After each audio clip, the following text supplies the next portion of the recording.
Irmãos, o pastor me deu liberdade para escolher sobre o que eu pregaria para os irmãos, então eu pensei em trazer 3 exposições. A segunda ele pediu. Amanhã pela manhã ele quer que eu fale sobre comunhão para a igreja, e eu escrevi um livro recentemente sobre comunhão eficiente, que é um comentário de Filemon. Eu trouxe algumas unidades, as últimas unidades que eu tinha, caso você queira adquirir, depois de me ouvir pregar. Hoje à noite eu gostaria de falar sobre 2 Reis, capítulo 6, verso 8 até o verso 23.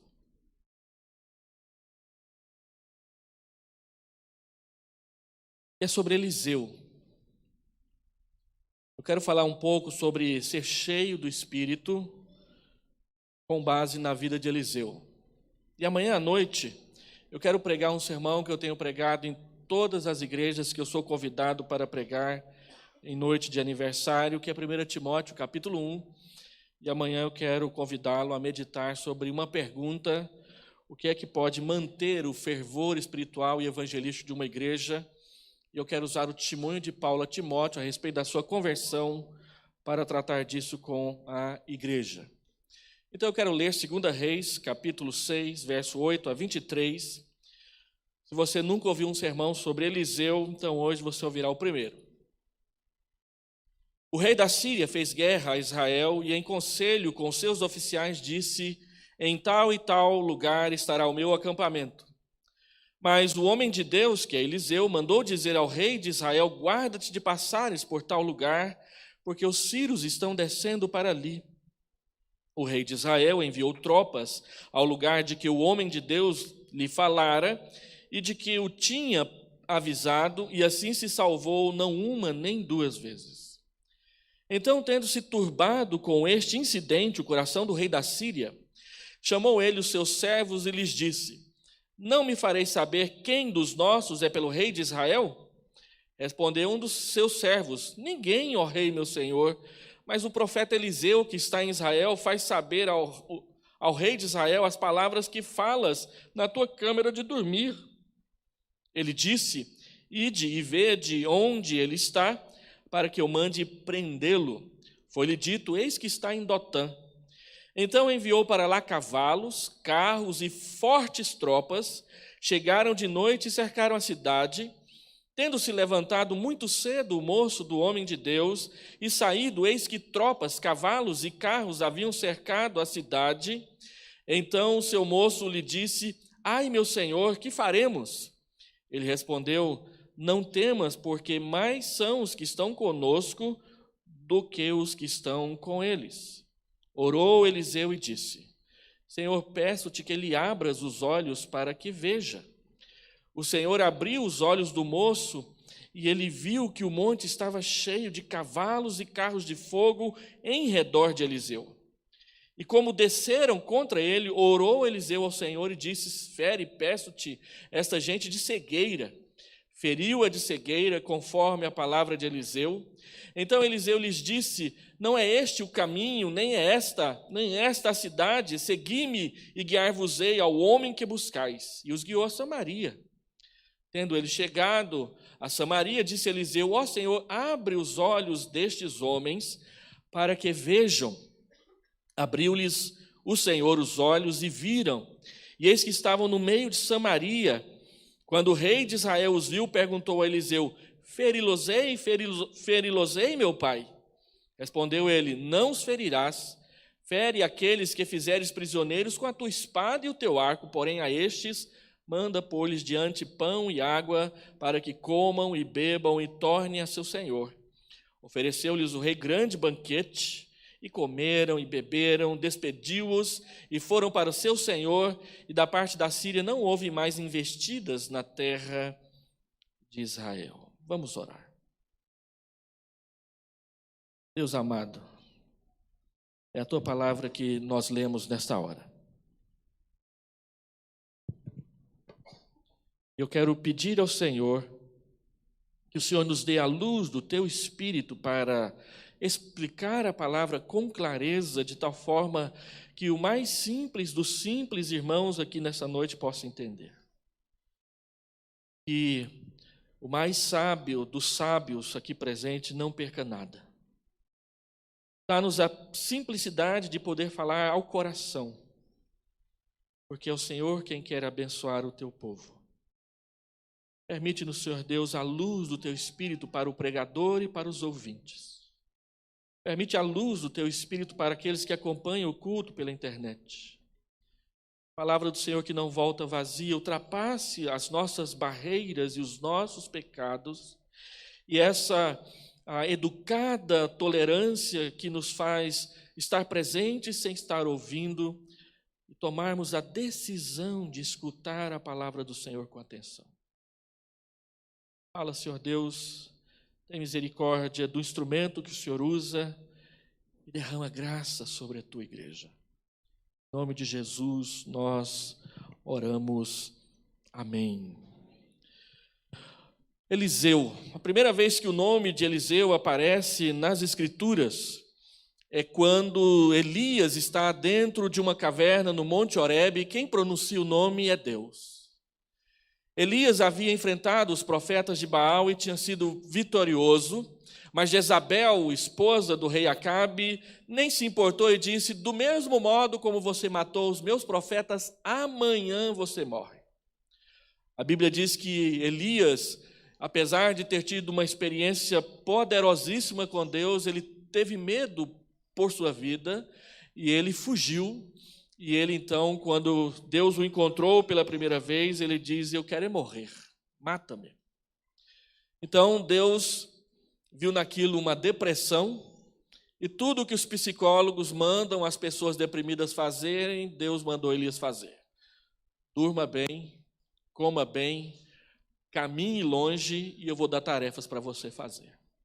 Ele comeu, ele dormiu, ele caminhou 40 dias, e lá Deus deu para ele 3 tarefas.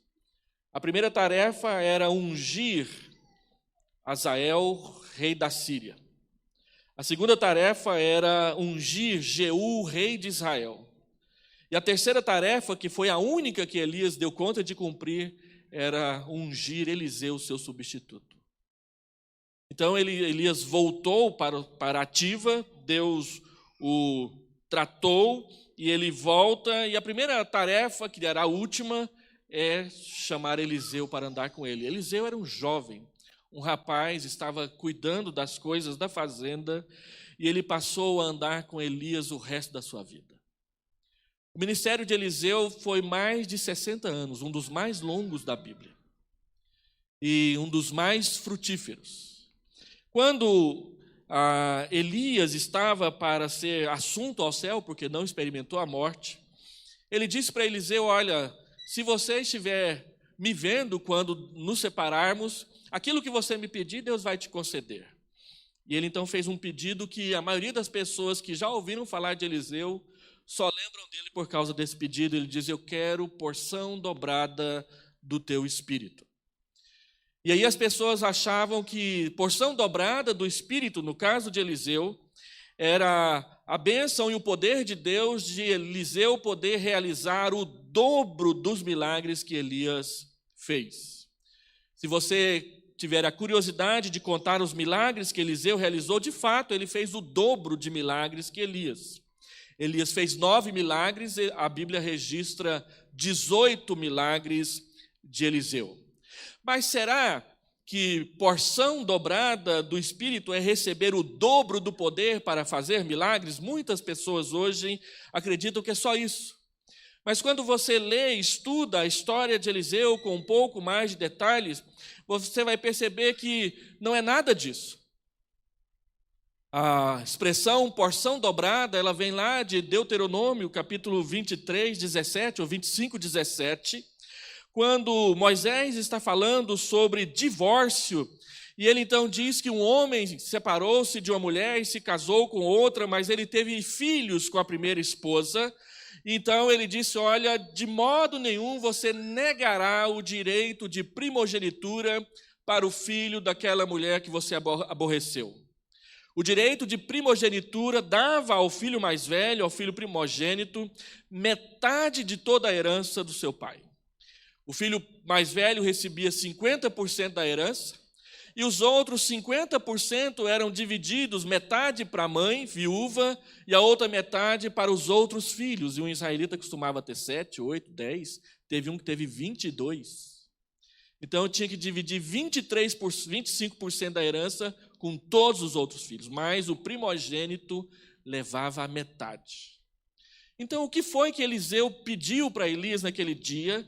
Ele pediu o direito de ser reconhecido oficialmente como seu substituto. Porque os irmãos se lembram que do outro lado do Rio Jordão tinha 50 discípulos de profetas que queriam saber o que ia acontecer com Elias.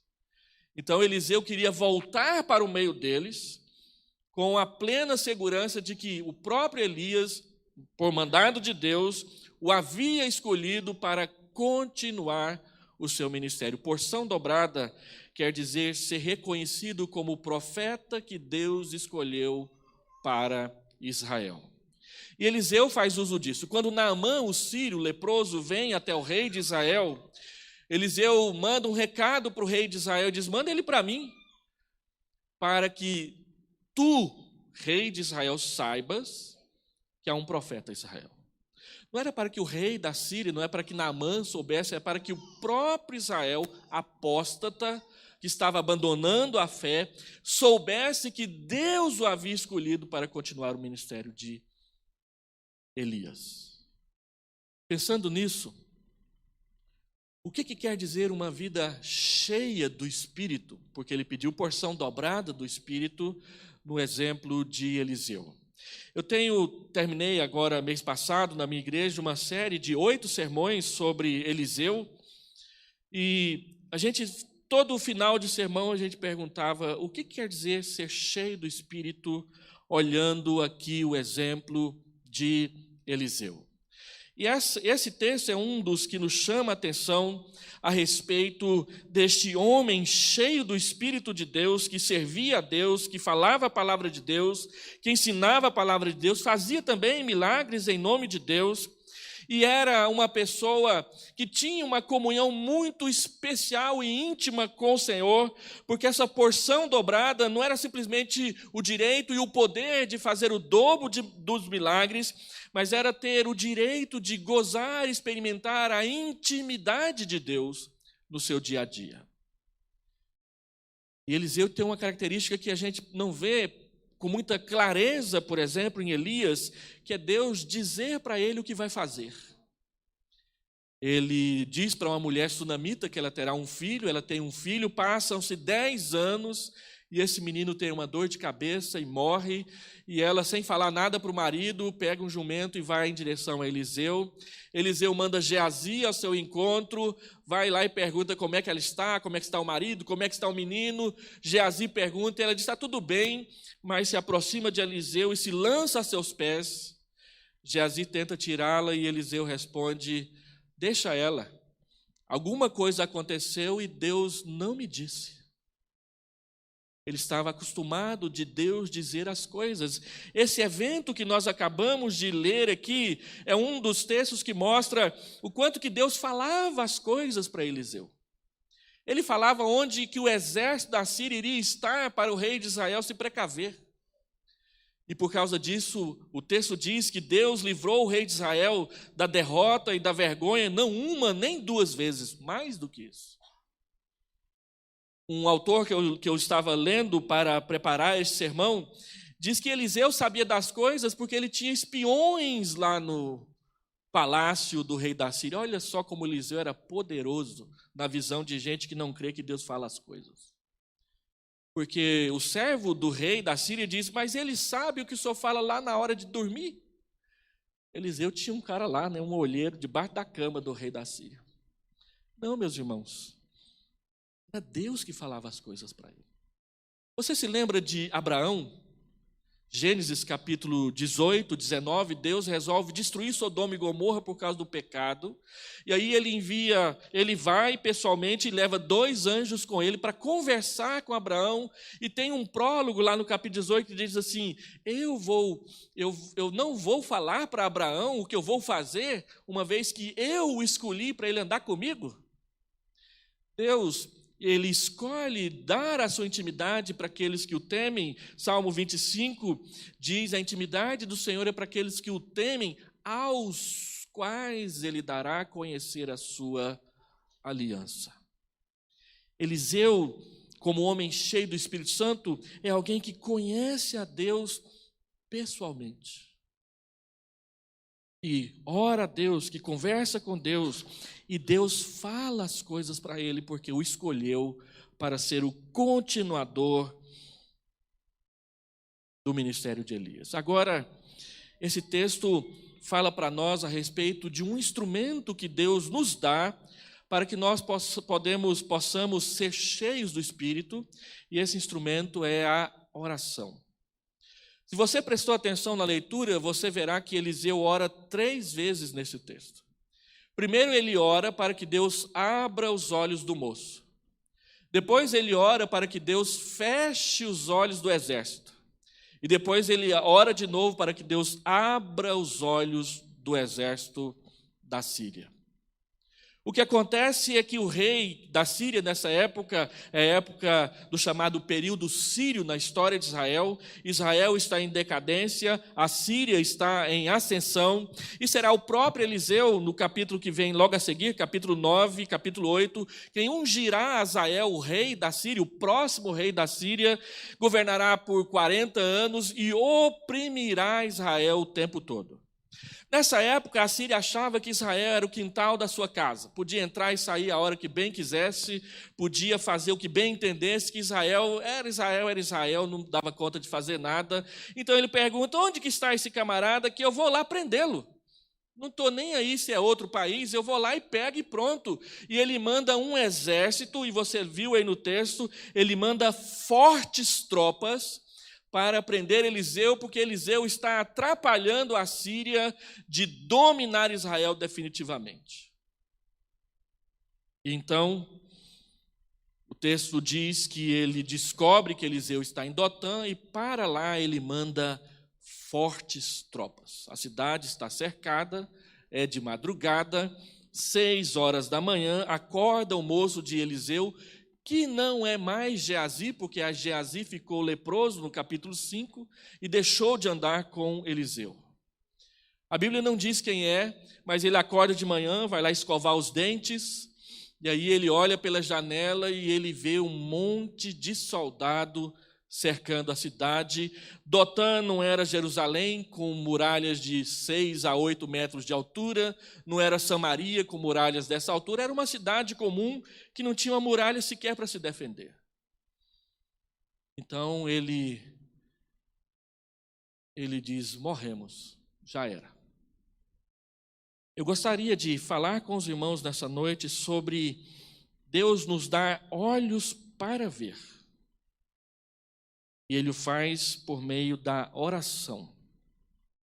Primeiro, Deus dá olho para a gente saber aquilo que para ver aquilo que a gente precisa saber. De que mais são os que estão ao nosso redor nos defendendo do que aqueles que estão ao nosso redor para nos destruir.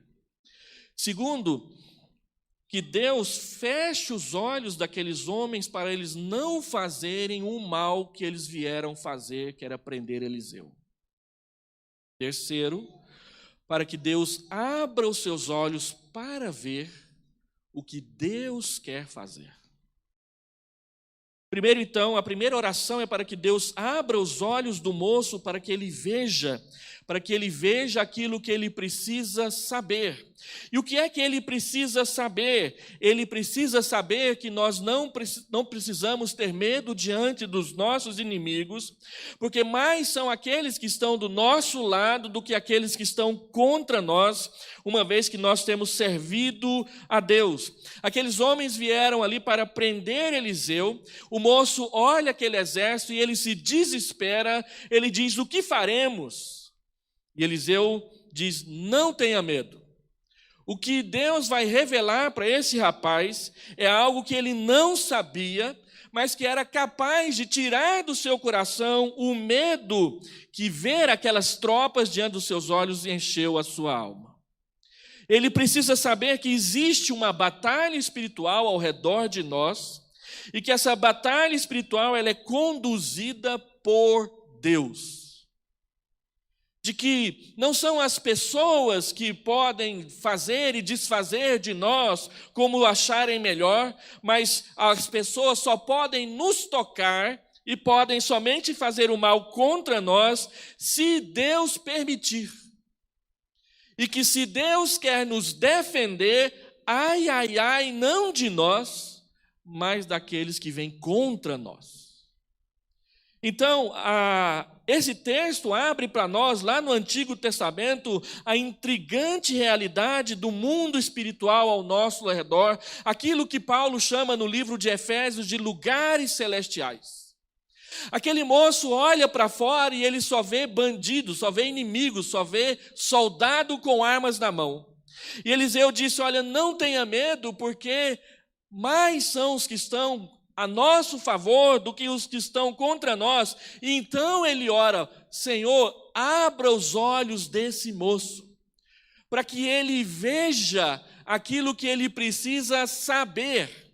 Muitas vezes nós vemos as coisas, mas nós não as enxergamos como elas precisam ser vistas. A palavra de Deus diz que quem anda com Deus precisa enxergar o mundo do jeito que Deus vê e não do jeito que ele se apresenta a nós. Paulo diz que nos lugares celestiais Cristo está assentado no trono, Efésios capítulo 1, verso 20. Ali, nestes lugares celestiais, nós fomos ressuscitados com Cristo e estamos assentados com Ele no seu trono, capítulo 2, verso 6 de Efésios. E a igreja proclama a sabedoria de Deus aos principados e potestades nos lugares celestiais, Efésios capítulo 3, versículo 10. E a nossa luta não é contra carne e sangue, mas a nossa luta é contra os poderes e as potestades do mal neste mundo tenebroso nos lugares celestiais. Então, no instante, aquele moço olha e ele só vê o exército sírio. Mas no instante seguinte, ele olha atrás e além daquele exército, daquelas fortes tropas, armadas, bem armadas para capturar Eliseu, que não tinha arma nenhuma, e ele vê carros de fogo, o exército celestial de Deus. E aquele exército estava ali para uma única tarefa, não deixar aqueles homens colocarem a mão em Eliseu. Meus irmãos, a palavra de Deus diz que nós que queremos ser cheios do Espírito Santo, precisamos aprender a fazer uso da oração, porque por meio da oração Deus abre os nossos olhos para ver e para saber as coisas que nós precisamos saber. Há uma outra realidade que nos cerca, não é a força de Star Wars, não é o yin e yang do I Ching, não é o bem e o mal dos super-heróis das revistas em quadrinhos que agora viraram filmes. Não, há um lugar celestial no qual Deus é o Deus soberano que governa todas as coisas. Só nos tornamos conscientes e ativamente participantes deste mundo celestial se nós conhecermos e compreendermos o plano de Deus, os seus propósitos revelados na Escritura por meio de Jesus. Agora preste atenção. Primeiro, o moço só poderia ver se Deus abrisse os seus olhos para que ele visse. Segundo, o que ele viu estava além e acima de qualquer capacidade humana de realização. E terceiro, o propósito da revelação não era Deus mostrar que era poderoso e então ficar mangando dos exércitos inimigos. O propósito era tirar o medo do seu coração. Deus revela essas coisas para que nós tenhamos paz no meio das nossas batalhas, para que nós confiemos nele, para que nós dependamos dele e para que ele mostre para nós que ele pessoalmente cuida daqueles que ele escolheu para pertencerem a ele. A sua palavra é sempre a palavra final, nunca a palavra dos outros. Então Eliseu orou para que Deus abrisse os seus olhos para que ele visse aquilo que ele precisava saber, O que é que ele precisava saber? Deus cuida dos seus. Você precisa saber disso.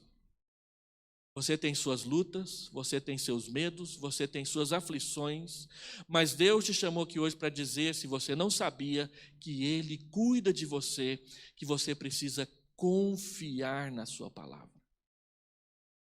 Segundo, a segunda oração é para que Deus feche os olhos daqueles homens, para que eles não vejam. E não vendo, não façam o mal que vieram fazer. Qual que era o mal? Prender Eliseu. Deus abriu os olhos do moço, Eliseu e o moço estão vendo as tropas de Deus, mas os sírios não. Então, quando eles viram que Eliseu percebeu a sua presença, eles deram a ordem de ataque. O texto diz que eles desceram em direção à casa de Eliseu, e Eliseu então fez a segunda oração: cega-os, Deus.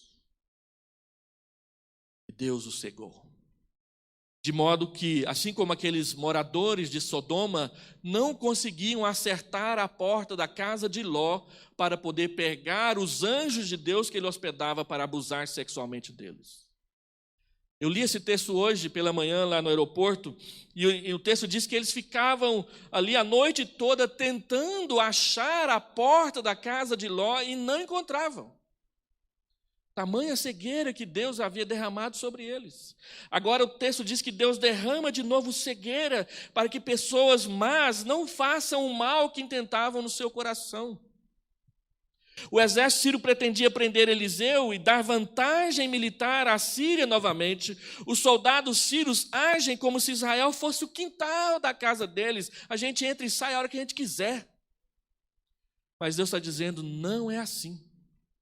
Há Deus em Israel, há profeta de Deus em Israel.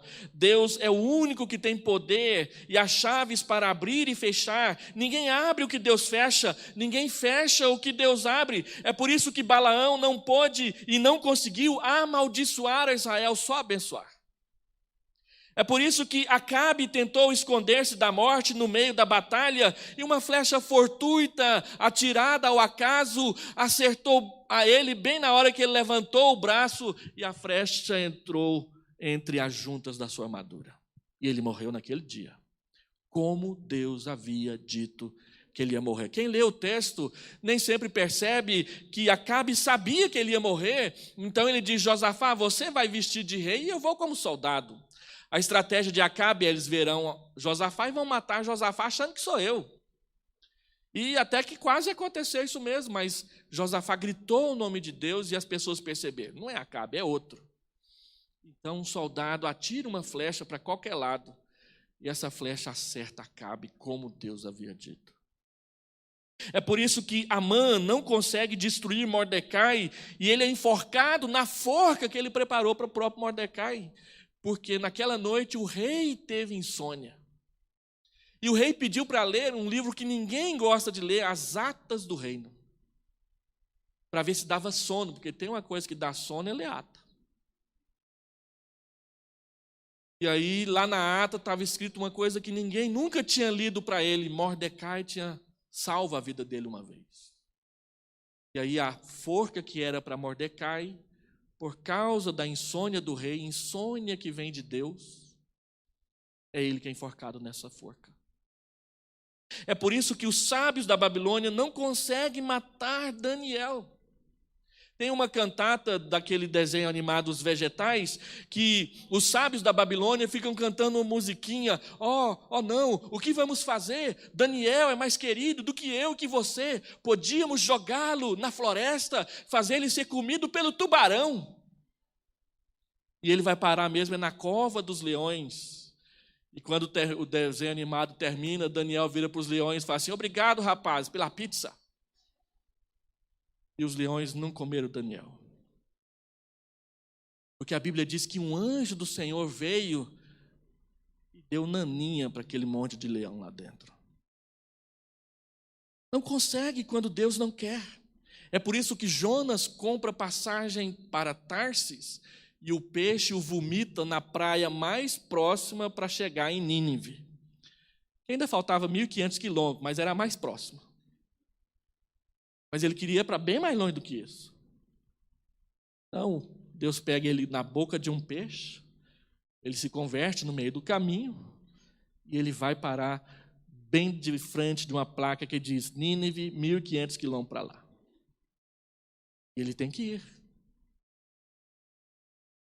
Eliseu desmonta o jogo do poder dos homens ao dizer de forma irônica que eles estavam procurando o homem errado na cidade errada. Então eles ficam cegos e Eliseu diz para eles, não é nem aqui e nem sou eu vou levar vocês para o lugar certo.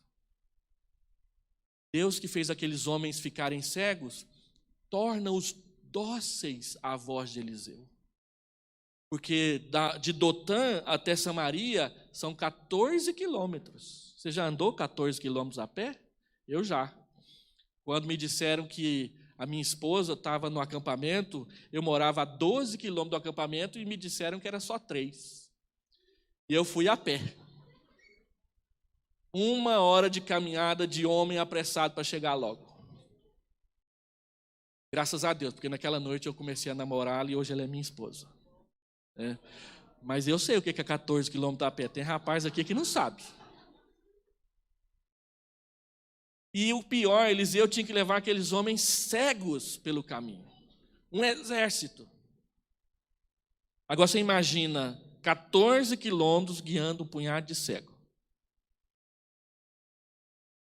É mais ou menos quando você é pastor numa igreja que tem uma escola, como a primeira igreja de Goiânia tem o IP, e aí as professoras vão levar as crianças para a educação física e a quadra da igreja, da escola, fica quase um quarteirão para frente. E é centro de Goiânia, a rua é movimentada. Como é que eu levo 25 meninos para a quadra em segurança? Coloca todo mundo dentro de um elástico. E põe eles marchando em direção à quadra, cantando a musiquinha. Acho que Eliseu fez algo parecido. Olha, gente, todo mundo aí dá a mão um para o outro, fila indiana, e vocês vão me seguir até Samaria. Aqueles homens foram ali para prender Eliseu. Eles estão armados até os dentes para mostrar o poder da Síria contra Israel. E agora são um bando de pessoas dóceis sendo conduzidos pelo profeta que eles vieram prender. Eu creio que quando Deus faz essas coisas, Ele trabalha também na mente, no coração das pessoas, preparando-as para aquilo que Ele vai fazer. É Ele que abre as portas, é Ele que fecha as portas. E as portas que Ele abre são, inclusive, as portas do coração. Ainda que o Silas Malafaia vá a público irritando os calvinistas e diz que é você que decide, tudo bem, mas você decide porque Deus trabalhou em você. E às vezes você tenta trancar a porta mesmo, mas a graça de Deus é irresistível quando Ele quer agir. Assim, aqueles homens ficam cegos e ficam dóceis. E agora Eliseu ironicamente diz, não é aqui e eu não sou o homem, é em outro lugar e é outra pessoa. E ele os leva para o rei de Israel. Samaria era uma cidade com uma muralha de 8 metros de altura. Então ele chega lá com um exército na frente do portão de Samaria e diz, eu vim trazer esse povo aqui para o rei. Eles deixam ele entrar. Lá na praça central de Samaria, ele faz a terceira e última oração. Deus, abra os olhos desses homens para que eles vejam qual é o teu propósito para a vida deles.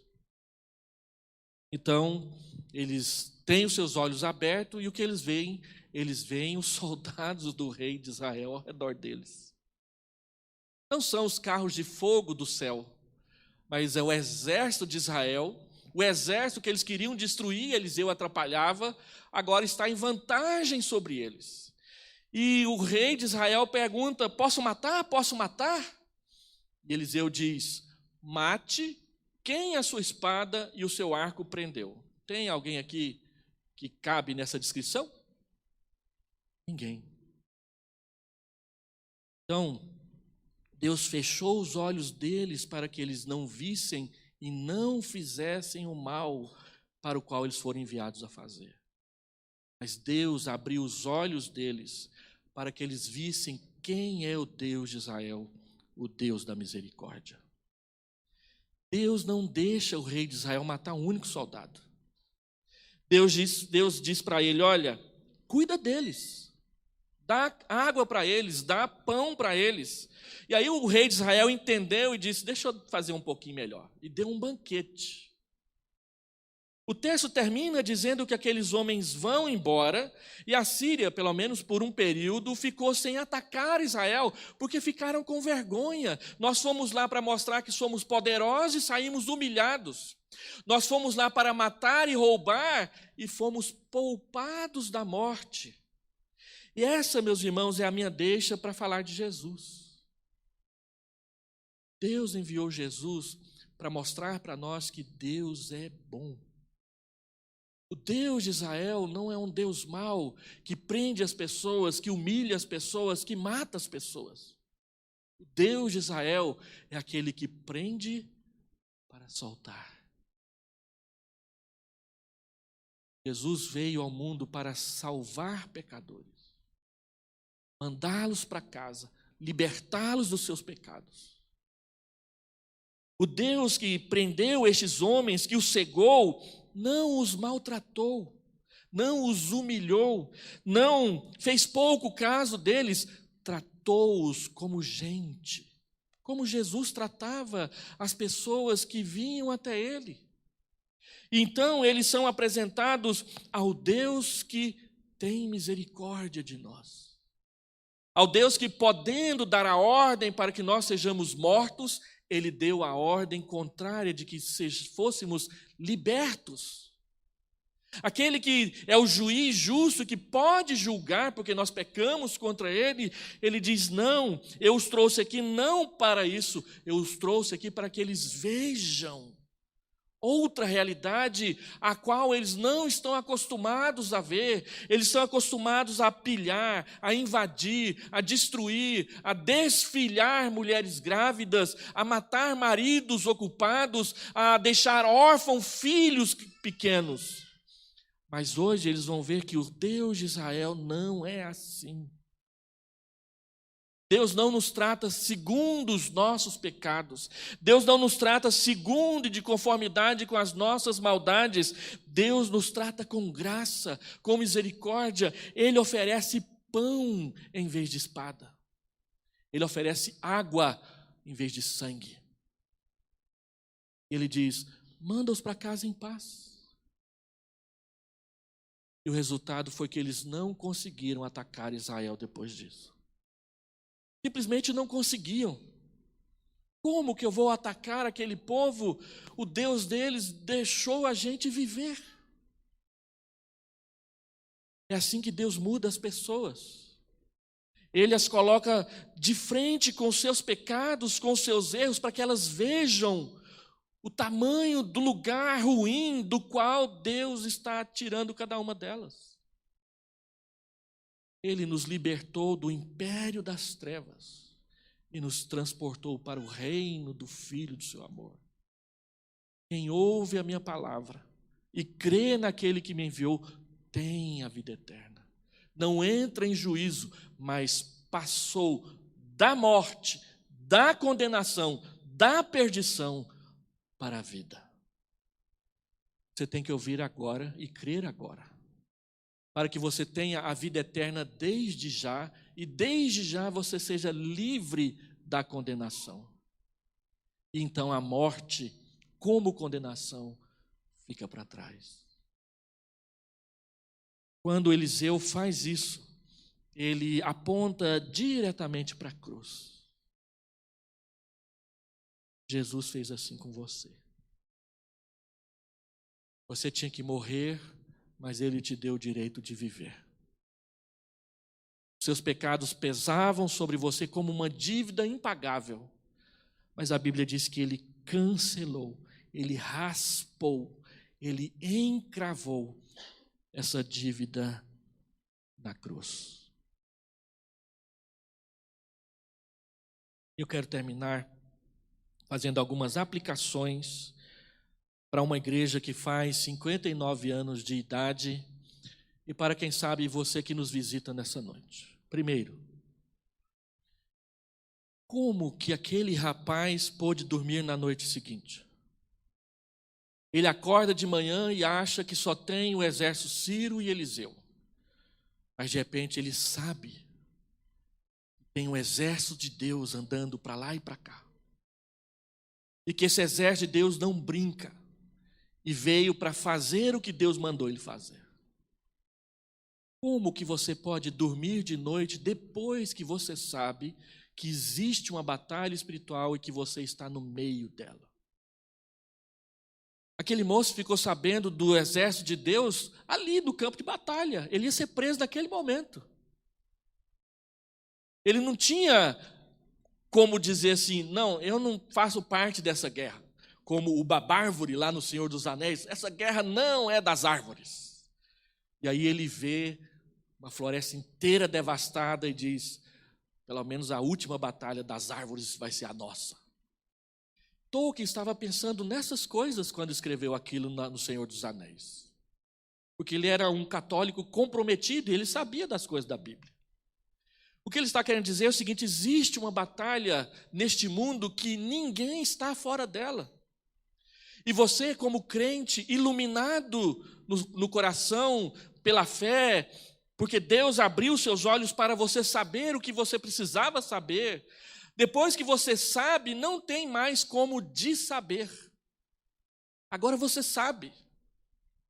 Você vai dormir de noite sabendo que tem uma batalha espiritual. Você vai acordar de manhã sabendo que os anjos do Senhor acampam-se ao redor dos que o temem. Você vai andar de dia sabendo que o Senhor vai com você aonde você for. E que você precisa servi-lo. Então você não pode mais dormir do mesmo jeito que você dormia antes. Ou você aprende o significado da oração e aprende a fazer uso dela, ou você vai ter problemas na sua batalha pessoal como soldado, como soldada de Jesus. Você precisa ser útil agora que você sabe. Uma igreja que faz 59 anos, não faz 59 anos à toa. Como o pastor disse na abertura da palavra, ela passou por muitos momentos bons, mas ela também passou por vários momentos difíceis. E a soma dos dois, todas as coisas cooperam para o bem daqueles que amam a Deus. A igreja carrega as suas cicatrizes, mas ela aprendeu com elas.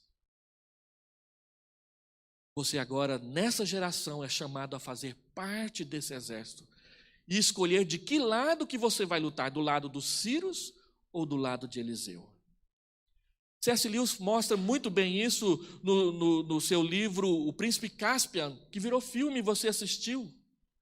E de repente o exército calormano está fugindo de Nárnia e eles param numa ponte e do outro lado da ponte vem Lúcia sozinha e ela puxa uma faquinha. Ela não puxa uma espada, ela puxa uma faquinha, bem baixinha. E o general olha aquilo e diz, uma menina na minha frente? Passa por cima. Aí ele olha de novo, Aslan chega. Menina, um leão, passa por cima. E quando ele prepara o seu cavalo para ir em direção a Aslan, ele ruge. Todo mundo estremece. E o rio se levanta. É a cena mais bonita do filme. O rio se levanta e olha para Aslan. O que eu faço? Manda ver. E aí destrói tudo. Nárnia vence. Uma menina com a faquinha do lado do leão é tudo. Ele está do lado certo. Quando Lutero colocou as 95 teses na porta de Wittenberg, um amigo dele disse, mas se você faz isso, você está contra o mundo. E ele diz, então estou contra o mundo, eu estou do lado de Deus. É isso mesmo, de que lado você vai acordar amanhã? Segunda aplicação. Só é possível lutar e vencer neste mundo espiritual que a gente não enxerga, se Deus não mostrar. Se você primeiro, aprender a orar. E segundo, com oração, vestir-se de toda a armadura de Deus. Efésios capítulo 6. A verdade, a justiça, o evangelho, a espada do Espírito, o capacete da salvação, as sandálias da paz. Não é pegar um e deixar o outro. Não é pegar o que você gosta mais e não usar o outro porque você acha feio para a moda. Toda a armadura de Deus. Quando você usar toda a armadura de Deus, você aguentará firme no dia mau e depois de ter vencido tudo, permanecer inabalável. Nós não vemos o mundo espiritual, mas ele está aí. A oração e os recursos da palavra de Deus estão ao nosso dispor. Usa e usa bem. Aprenda a usar a palavra. Aprenda a usar a armadura. Para que você resista, vença e permaneça no caminho de Deus. E terceiro, o caminho da plenitude espiritual, do ser cheio do Espírito Santo, não é o caminho do isolamento, mas é o caminho do envolvimento. Eliseu era completamente engajado. Quem andava com ele era engajado junto com ele. Tinha que ser. E ele fazia o melhor, ele fazia tudo o que ele podia, não para agradar o rei de Israel, mas para agradar o rei de toda a terra, que o vocacionara pessoalmente. E ele o serviu por mais de 60 anos. Quem realmente cuida de nós não é o nosso plano de saúde, o INSS ou a previdência privada, mas é Deus. Deus quem cuida de nós. E Ele prometeu ficar com a gente todos os dias até a consumação dos séculos. Por isso, então, não tenha medo das suas lutas. Deus está com você. Agora você também precisa crer e andar com Deus. O que é que nós aprendemos com isso? Que o mundo em que nós vivemos é muito mais do que aquilo que os nossos olhos podem ver. Tem coisas que a gente precisa saber mesmo sem ver. Você tem que escolher de que lado você vai ficar. E o primeiro passo é entrar na escola da oração. Aprender a orar. Você aprende a orar com quem ora. Você aprende a orar separando tempo para isso. Você aprende a orar lendo as orações da Bíblia, o que a Bíblia ensina sobre a oração. Você aprende a orar conhecendo o Deus que te chama para conversar com Ele. Lembre-se disso.